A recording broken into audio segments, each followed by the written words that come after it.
Okay, today we're going to be simplifying some algebraic fractions. In order to simplify them, we need to cancel out some factors of the numerator and the denominator.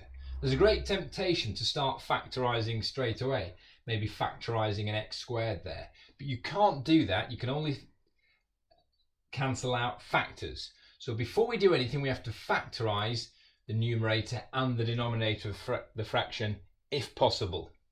So really this is an exercise in factorizing, so you need to be comfortable with factorizing before you start. So start with the numerator. The numerator has a common factor of x, so when it factorizes we get x brackets x plus 3. The denominator is in the form ax squared plus bx plus c, quadratic format, so this is going to be a double brackets factorization, and this is something you need to be already able to do. So this is going to factorize to x minus 5 x plus 3.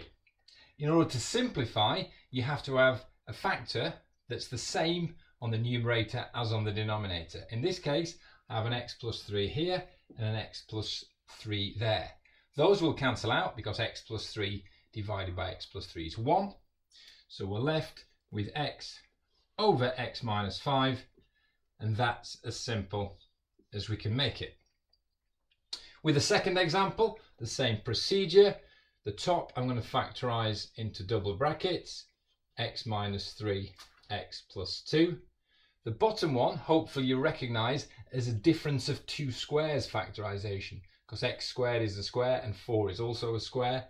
So that will factorize into the format x plus 2 x minus 2.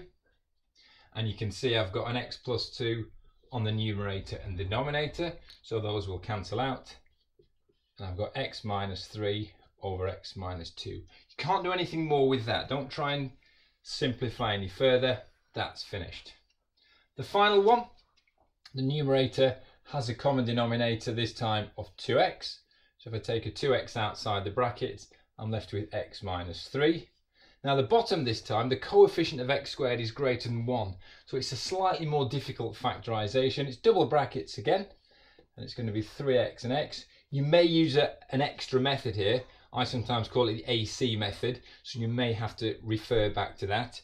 But the factorization that we have here is 3x plus 2 x minus 3.